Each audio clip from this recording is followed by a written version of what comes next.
والصلاة والسلام على رسول الله صلی اللہ علیہ وسلم وعلى آلہ وصحبہ اجمعین وبعد۔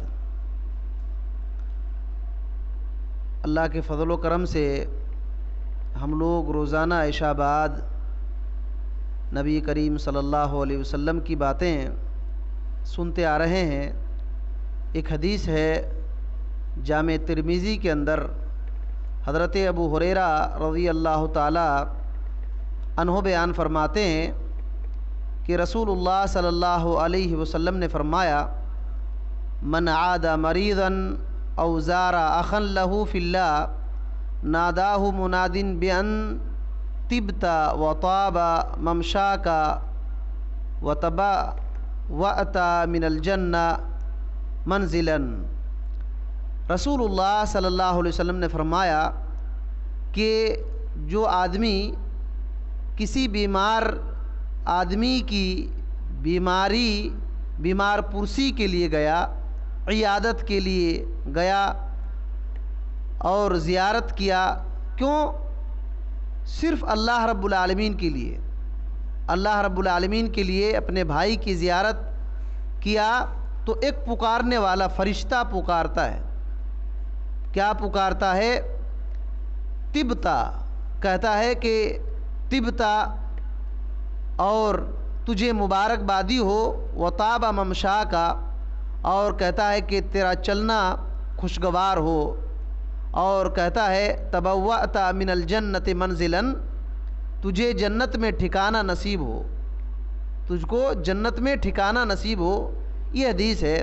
اس حدیث کو امام البانی رحمۃ اللہ علیہ نے حسن کہا ہے۔ اب اس حدیث کے اندر غور کریں کہ رسول اللہ صلی اللہ علیہ وسلم نے کیا فرمایا۔ جو آدمی کسی مریض بیمار آدمی کی عیادت کے لیے گیا، مسلمان بھائی کی زیارت کرنے کے لیے گیا، کیوں؟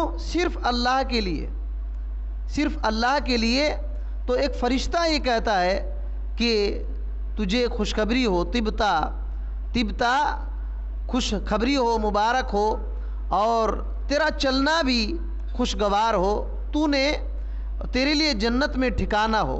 یہ دعا دیتا ہے فرشتہ، یہ فرشتہ دعا دیتا ہے۔ معلوم یہ ہوا کہ کسی بیمار آدمی کی عیادت کرنے کے لیے جانا، یا تو کسی مسلمان بھائی کی زیارت کرنے کے لیے جانا، اللہ تعالیٰ کے لیے یہ بہت ہی عظیم کام ہے، یہ بہت ہی عظیم کام ہے۔ یہ جنت میں لے جانے والے اعمال میں سے ہیں، اور فرشتوں کی دعا ملنے والے اعمال میں سے ایک عمل ہے۔ فرشتوں کی دعا ان کاموں سے مل سکتی ہے۔ اسی طریقے سے ایک بات معلوم ہوتی ہے کہ بہت سارے کام ایسے ہیں جن کاموں کو بندہ معمولی سمجھتا ہے، لیکن اللہ تعالیٰ کی نظر میں، اللہ تعالیٰ کے نزدیک بہت بڑا مقام ہوتا ہے، بہت بڑا مقام ہوتا ہے۔ یہاں ایک بات یہ سمجھنی چاہیے کہ دیکھیے، نبی کریم صلی اللہ علیہ وسلم بھی زیارت کیا کرتے تھے۔ آپ دیکھیں گے یہ بات حدیث میں آئی ہوئی ہے کہ آپ صلی اللہ علیہ وسلم قبیلہ انصار کے پاس زیارت کرنے کے لیے جاتے، اور ان کے بچوں کو بھی سلام کرتے، ان کے بچوں کو بھی سلام کرتے، اور آپ صلی اللہ علیہ وسلم ان کے سروں پر ہاتھ رکھ کے سہلاتے، پیار کرتے، شفقت کرتے، محبت کرتے۔ یہ آپ صلی اللہ علیہ وسلم کی عادت تھی، یہ آپ صلی اللہ علیہ وسلم کی عادت تھی۔ تو اس طریقے سے اس کے بڑے فوائد ہوتے ہیں۔ ایک بات اور یاد رکھنی چاہیے، بہت سارے لوگ مریض کی عیادت تو کرنے کے لیے جاتے ہیں، لیکن جا کر کے کیا کرتے ہیں؟ جاتے ہیں اور بیمار آدمی سے کیا کہتے ہیں؟ کل تک تو ٹھیک تھے آپ، اتنا بیمار کیسے ہو گئے؟ یہ کیا ہو گیا آپ کو؟ چہرہ تو بدل گیا ہے، لگ رہا ہے کہ آپ زیادہ دن نہیں بچیں گے۔ ایسے کہنا بالکل جائز نہیں ہے، ایسے کہنا بالکل صحیح نہیں ہے، بلکہ اسلامی آداب یہ ہے کہ اس کو دلاسا دیں، اس کو دلاسا دیں، اور آخرت کی یاد دلائیں، اور اسی طریقے سے بہترین بات کریں، خوش دلی والی بات کریں، اللہ پر بھروسہ دلائیں کہ ٹھیک ہو جائیں گے۔ آپ کو کیا ہوا ہے؟ دنیا میں بہت سارے لوگوں کو ہوتے رہتا ہے یہ سب معاملہ ہوتے ہیں، بلکہ کل سے تو آج اچھے ہیں آپ، اللہ تعالیٰ انشاءاللہ اچھا کر دے گا، کوئی بات نہیں ہے۔ ایسے اس طرح بات کرنی چاہیے کہ ان کو دل کی تسلی ہو، ایک امید جاگے، اور اسی طریقے سے باتوں میں کچھ ایسی باتیں کہہ دینی چاہیے تاکہ اگر اس نے کچھ غلطیاں کیا ہے تو توبہ استغفار کرے اور دیکھ رہے ہیں کہ بہت زیادہ مریض ہے اور بالکل اس طریقے سے لگتا ہے کہ موت قریب ہے، تو اس کو لا الہ الا اللہ پڑھنے کی تلقین کرنی چاہیے، لا الہ الا اللہ پڑھنے کی تلقین کرنی چاہیے۔ یہ باتیں ہیں۔ اور دیکھیے زیارت کرنے سے، عیادت کرنے سے دل کے اندر الفت پیدا ہوتی ہے۔ آپ سوچیں کہ کوئی آدمی بغیر کسی ضرورت کے، وہ ضرورت کا سامان لینے کے لیے نہیں آیا ہے، بلکہ اللہ تعالیٰ کو راضی کرنے کے لیے، خوش کرنے کے لیے یہ آیا ہے کوئی زیارت کرنے کے لیے، تو دلی محبت ایک پیدا ہوتی ہے، دلی محبت پیدا ہوتی ہے، اور جو بھول چکے ہیں رشتہ داری یا دوستی وہ پھر یاد آ جاتی ہے، اور غافل آدمی کو ایک تنبیہ ہوتی ہے۔ اس طریقے سے بہت سارے فائدے ہیں۔ اور دیکھیے فرشتوں کی دعا کے تعلق سے جب بات آ گئی تو مسلم کی ایک حدیث ہے حضرت ابو ہریرہ رضی اللہ تعالی عنہ فرماتے ہیں کہ رسول اللہ صلی اللہ علیہ وسلم نے فرمایا ان رجلا زار اخا له فی قریۃ اخرى، ایک آدمی نے دوسرے گاؤں میں، اس کا ایک اسلامی بھائی رہتا تھا، اس کی زیارت کرنے کے لیے چلا گیا، فارصد اللہ علی مدرجته ملکا، اللہ رب العالمین نے اس کے راستے میں ایک فرشتے کو بیٹھا دیا۔ یہ صحیح حدیث ہے مسلم کی۔ فرشتے کو اللہ رب العالمین نے اس کے راستے میں، جس راستے میں وہ زیارت کرنے کے لیے جا رہا تھا، فرشتے کو بیٹھا دیا۔ فلما اتی علیہ، جب وہ آدمی اس راستے پر گزرا تو کہا این ترید، کہاں جا رہے ہو، کہاں کا ارادہ ہے؟ فرشتے نے پوچھا تو اس نے کہا کہ ارید اخا لی فی هذه القریہ، اس گاؤں میں ایک میرا بھائی رہتا ہے، اسی کی زیارت کرنے کے لیے آیا ہوں۔ تو فرشتہ پوچھتا ہے هل لک علیہ من نعمت تربها علیہ، کیا اس کے پاس تیری کوئی نعمت ہے، تیری نعمت ہے جس کی وجہ سے تو آیا ہے؟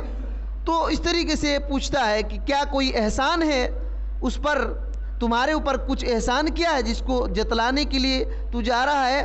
تو کہتا اللہ ایسی کوئی بات نہیں ہے، بلکہ میں اللہ کے لیے اس سے محبت کرتا ہوں، اسی وجہ سے اس کی زیارت کرنے کے لیے آیا ہوں۔ تو جب یہ کہتا ہے تو فرشتہ کہتا ہے فإنی رسول اللہ الیک، میں اللہ کا بھیجا ہوا ایک قاصد ہوں، اللہ نے تمہارے پاس مجھ کو بھیجا ہے، قد احبک کما احببتہ فیک، اور کہتا ہے کہ دیکھیے وہ کہتا ہے کہ فرشتہ کہ یاد رکھو اللہ تعالیٰ بھی تجھ سے محبت کرتا ہے جیسے تو صرف اللہ تعالیٰ کے لیے اس آدمی سے محبت کرتے ہو، اللہ بھی تجھ سے محبت کرتا ہے۔ کتنی بڑی بات ہے کہ اللہ کی محبت کسی بندے کو حاصل ہو جائے تو کتنا یہ اعلیٰ مقام کی بات ہے۔ یہ زیارت سے ہوتا ہے جس کو آج لوگ بھول چکے ہیں۔ ضرورت پڑتی ہے یا تو احسان ہے، قرضہ ہے، کوئی کام ہے تو ہی جاتے ہیں۔ یاد رکھیے اللہ کے لیے کسی سے دوستی رکھنا یہ بہت ہی عظیم کام ہے، لیکن یاد رکھیے اللہ کے لیے ہونی چاہیے، اللہ کے لیے ہونی چاہیے، اور مومن آدمی سے ہونی چاہیے، مومن آدمی سے ہونی چاہیے۔ تو یہ بہت ہی عظیم بات ہے، اس کو ذہن میں رکھ کر کے جتنا ہو سکے اس پر عمل کرنے کی کوشش کرنی چاہیے۔ اور ایک اہم نقطہ، اس حدیث کو سننے کے بعد کوئی یہ سمجھے کہ فرشتہ جب کہتا ہے کہ تیرے لیے خوشخبری ہو، مبارک ہو، تو جنت میں گھر بنائے، یہ تو کبھی کسی نے فرشتے کی آواز سنائی نہیں ہے۔ ایسے کہتے ہیں نا، اعتراض کرتے ہیں۔ یاد رکھیے سنائی دے نہ دے، محمد الرسول اللہ صلی اللہ علیہ وسلم نے کہا ہے، محمد الرسول اللہ صلی اللہ علیہ وسلم نے کہا ہے، وہ بات سچ ہے، وہ بات حق ہے۔ کوئی ضروری نہیں ہے کہ ہم سب کچھ سن پائیں تبھی حقیقت ہوگی، ایسی کوئی بات نہیں ہے کہ سب کچھ سن پائیں، دیکھ پائیں تبھی حقیقت ہوگی، یہ بات نہیں ہے، بلکہ قرآن اور سنت میں جو بھی باتیں ہیں وہ حق ہے، اسی کو ایمان کہتے ہیں۔ اس کو مان لینا، تسلیم کر لینا، یہی تو ایمان ہے۔ سب کچھ دکھائی دے تب ہم مانیں گے یہ کون سی بات ہوئی؟ اسی وجہ سے بہت سارے لوگ یہ اعتراض کرنے کی وجہ سے حدیثوں کو انکار کر دیتے ہیں، حدیثوں کو انکار کر دیتے ہیں۔ تو ایسی کوئی بات نہیں ہے۔ فرشتے واقعی طور پر جب اللہ کے نبی صلی اللہ علیہ وسلم نے کہا ہے تو فرشتے کہتے ہیں، روزانہ صبح بھی فرشتے کہتے ہیں۔ تو اس طریقے سے آواز ہم کو سنائی دے نہ دے، ہمیں اس بات پر یقین رکھنی چاہیے، ایمان رکھنا چاہیے کہ واقعی طور پر ایسا ہوتا ہے، اور زیارت کرنے والے اور عیادت کرنے والے کی فضیلت اس سے ثابت ہوتی ہے۔ اللہ تعالیٰ سے دعا ہے کہ اللہ تعالیٰ ہمیں ان باتوں کو صحیح طور پر سمجھنے کی توفیق دے، عمل کی توفیق دے، ہر قسم کے گمراہی اور فتنہ فساد سے اللہ تعالیٰ ہمیں بچا کر رکھے۔ آمین۔ السلام علیکم ورحمۃ اللہ وبرکاتہ۔